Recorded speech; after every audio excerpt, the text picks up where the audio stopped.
Hello mortals, I am the BookTube Goddess, the #1 drag queen booktuber on YouTube. So I hope everyone is doing well during this coronavirus disaster. I am one of the lucky ones that I can work from home, but my thoughts go out to those of you who are really caught up in this terrible crisis. But at least we have Rupaul's Drag Race to lighten the load. I am going to try to continue and do my top 10 format. I'll be doing the 3 tops, 3 bottoms, the one I thought should have been on the top, and then the top 3 moments. I will not be talking about Florence DeLee, even though Shit Pie, whatever her name is, did have a pretty good first outfit with the Mrs. Trumbull. I did like that outfit. Kudos to Florence DeLee. And I'm not going to talk about Jackie Cox, or Heidi, or Crystal, or Widow. We're just going to do the top 10. 10. Number 10 was Adin Zing. I have her at the bottom because I did not like her looks too much. I did think the old-fashioned baseball outfit was clever. It looked like a simple tan dress that she piped with some leather straps that made it look vintage. The hair was wonderful. The second outfit, the basketball wife, I didn't get it. And my husband said, "What type of bag is that? It looks like an empty bag. Why was it empty?" She could have just wrapped up some packages and stuck them in there and put some type of logo on the outside, Gucci, whatever. Just do something with the bag. And the last outfit, I think it's okay, but it's a little simple, just like the judges said. I think if it had a skirt, just a real short skirt that flared out a little bit, I think that would have made it. But not a big fan of Adin Zing's looks. But I did like her hair, sort of the raven-colored, dark Betty Page, Violet Chachki vintage hair. I thought that was pretty spectacular. The first clue for the mystery book is a bird that is black. Is that giving it away? 9. Next up is Britt Up. I liked her baseball outfit. I liked the puffy sleeves. I think she pulled out it looked like a condom, but I think it was some type of rubber baseball because she was gripping it at the end. I thought that was unnecessary. Her second outfit, boy, I'm looking at the Instagrams. It looks really cheap on Instagram. She said it was Kim Kardashian. That Met outfit was nothing like this. Maybe the shape, kind of, maybe a similar silhouette. And the last outfit, I didn't understand because how seriously do they take the ball challenge? Do we need to see the balls? Because it almost looked like crepe paper mostly at the top and cheap material at the bottom. She did put balls around the shoes, but it made her look like she was wearing these big old Minnie Mouse shoes. Not a big fan. 8. Now, number 8 was Nikki.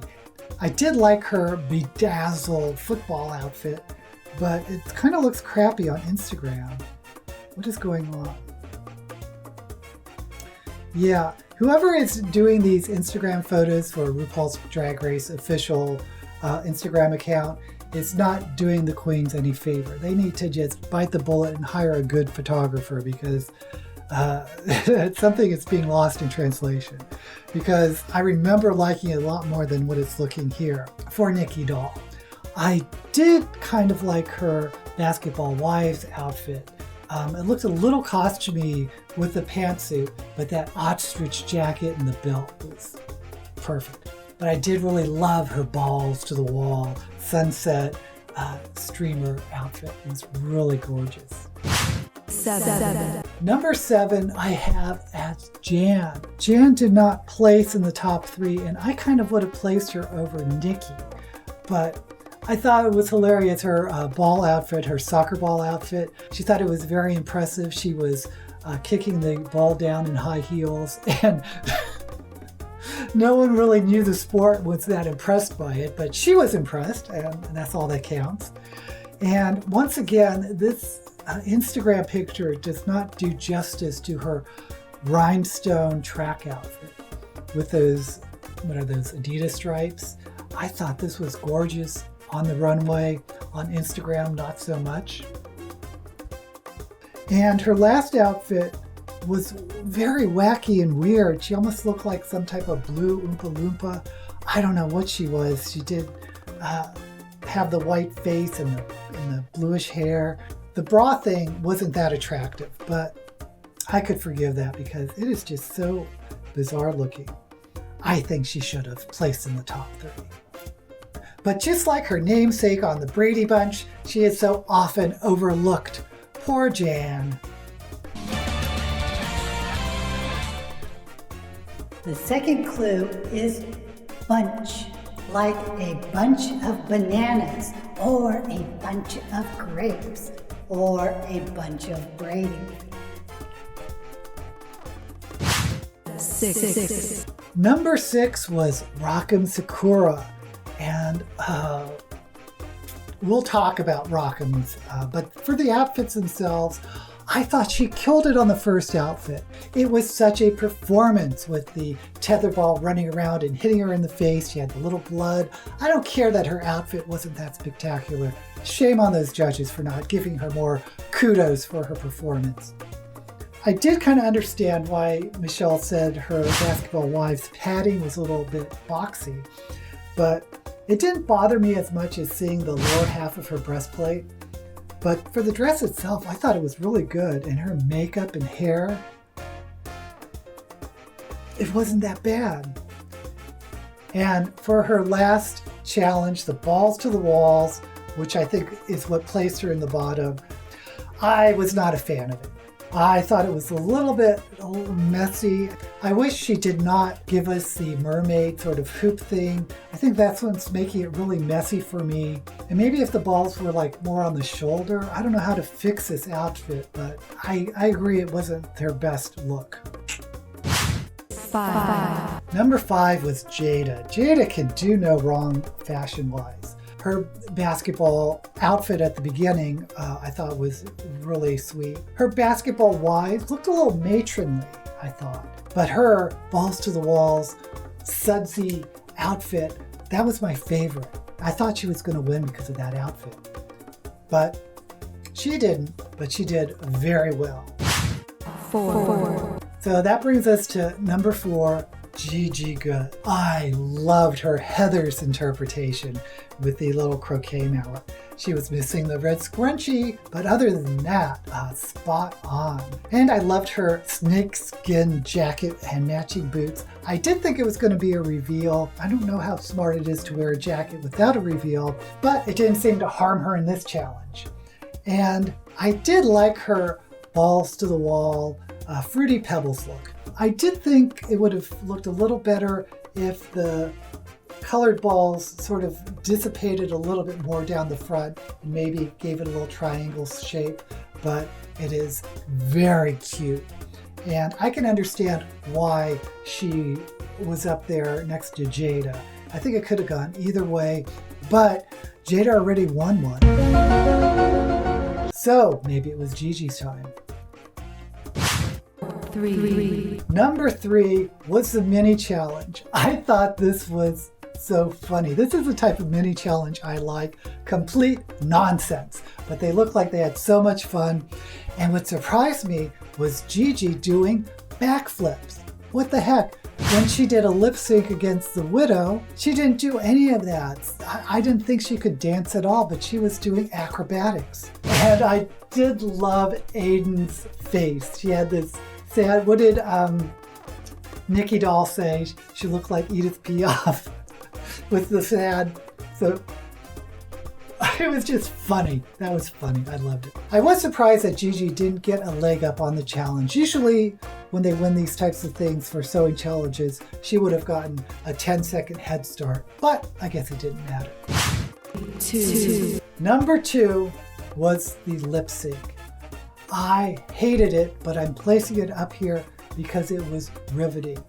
I did not think that Sokka should have been in the bottom, just like everyone else.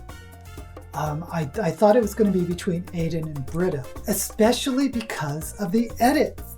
Last time they had Adin and Britta sort of knocking heads over whether Adin was a leader in their group challenge. And then again, this week they had Adin and Britta bumping heads, with Britta inferring that, Adin was lazy or not working as much as she should have on her outfit.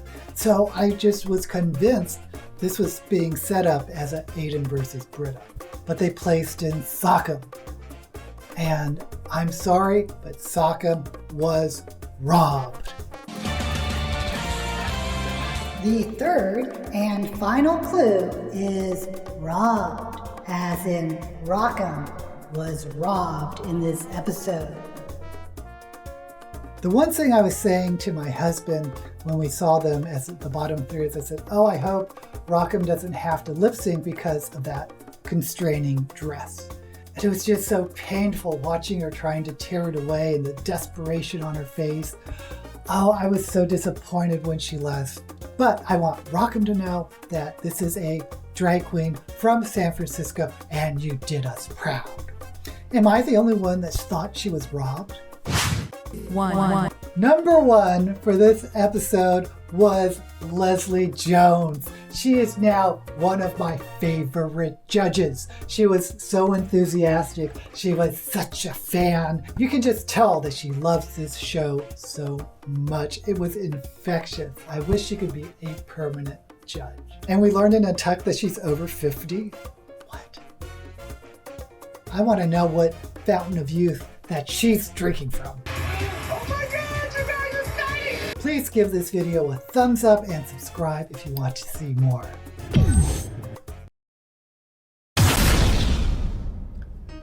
The three clues are a bird that is black, bunch, and robbed. Can you guess the book? If I said the bird that is black is a crow, does that help? No? Yes? Well, I am talking about Six of Crows by Leigh Bardugo. It is a young adult dark fantasy about a bunch of thieves who rob a supposedly impenetrable fortress. Six of Crows got a ton of hype in the booktube community. Did it deserve the hype? Well, that's pretty subjective. I personally did not think it was one of the best books I've ever read, but I did think it was a good read, and I had fun reading it. I actually liked the sequel, Crooked Kingdoms, even more. My one criticism was that it felt like it was written as a book about a group of thieves in their 20s or older, but was aged down to make them teenagers to make it a young adult novel. Have you read Six of Crows? What did you think? Let me know in the comments below.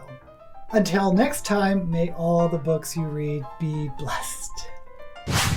And may all your drag be fabulous.